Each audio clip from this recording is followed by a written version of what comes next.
Chers amis, cette chronique sur la paracha de la semaine, je la fais aujourd'hui dans un jardin et vous en aurez peut-être tout au long de la chronique le bruit des oiseaux.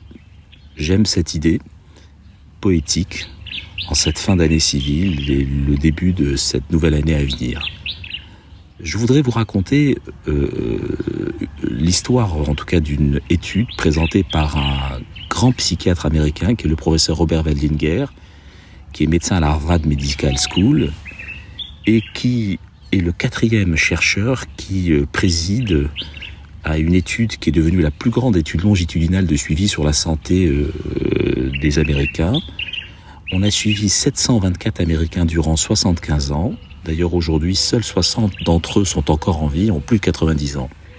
Cette étude a permis l'analyse de la santé de personnes depuis leur adolescence et durant donc 75 ans, de 1938 à 2013. Ils ont tous été examinés tous les ans, interrogés sur leur état de santé, leur vie de famille, leur activité professionnelle. On a réalisé des analyses de sang, des examens radiologiques. L'objectif était de répondre à la question « Quel est le secret de la longévité ? Qu'est-ce qui nous maintient heureux et en bonne santé tout au long de la vie ?» Et la réponse, après une première analyse des données recueillies sur plus de 75 ans, est claire. Ce n'est ni la richesse, ni la célébrité qui assure à quelqu'un d'être heureux en prenant de l'âge, mais c'est plutôt la qualité de ses relations avec son entourage qui est un gage de longévité, de santé et de bonheur. Tout ceci pour vous dire que ce qui est le plus surprenant, c'est que ce lien entre bonheur et longévité est également le constat du patriarche Jacob, tel qu'il évoque dans notre paracha, la paracha Vaïgash, que nous verrons dans cette semaine, et qui vient d'ailleurs du verbe livgosh, qui signifie rencontre, comme une allusion à la manière d'organiser nos rencontres pour qu'elles soient les plus saines, les moins conflictuelles. On pense au philosophe Martin Buber, qui écrivait aussi que toute vie véritable est rencontre.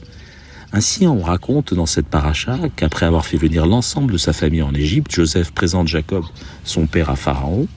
Et lors de la rencontre, Pharaon pose cette question étonnante à Jacob. « Kama yeme shene chayecha » Quel est le nombre des années de ta vie ? Pourquoi Pharaon pose-t-il cette question à Jacob ? Le fait qu'il s'interroge permet de supposer que le physique de Jacob laisse transparaître à un âge avancé. Il faut rappeler que dans l'Égypte antique, la durée de vie est généralement de 110 ans. Cette notion est attestée dans de nombreux écrits, notamment dans les enseignements de Ptahhotep, ceux du sage Amenhotep, ou encore dans le texte des sarcophages. Rappelons aussi que même Joseph, lui-même, le parfait Égyptien, décède à l'âge de 110 ans. Donc vous voyez, Pharaon est un peu interpellé quand il voit cet homme qui a 130 ans quand il le rencontre.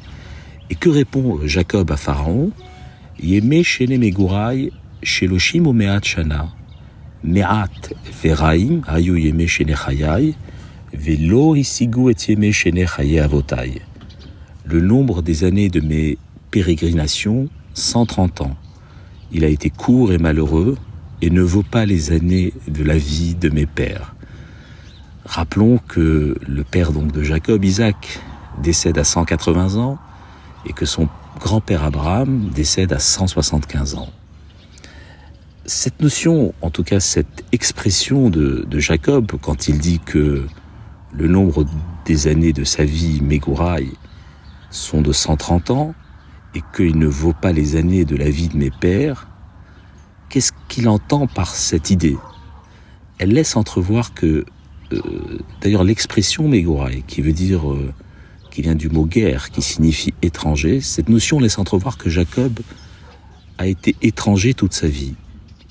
En effet, quand on regarde la vie de Jacob, c'est une succession d'épreuves, de fuites, de malheureux événements. Il doit tout d'abord fuir son frère Ésaü, puis après avoir travaillé 20 ans chez son oncle Laban, il fuit de nouveau pour rejoindre la terre de Canaan. Il perd prématurément en couche Rachel, la femme qu'il aimait. Il y a la tragédie de sa fille Dina et les violences qu'elles vont générer.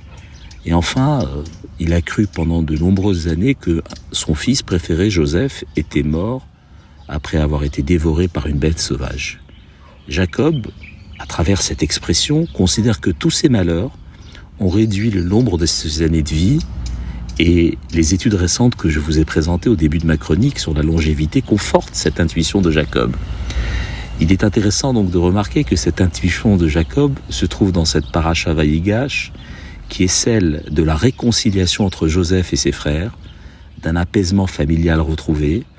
Ainsi, en se connectant à notre famille, à nos amis, dans des relations non conflictuelles, cela nous permet de vivre longtemps et en bonne santé. C'est donc tout ce que je vous souhaite pour cette nouvelle année civile à venir, et je vous dis un Shabbat Shalom.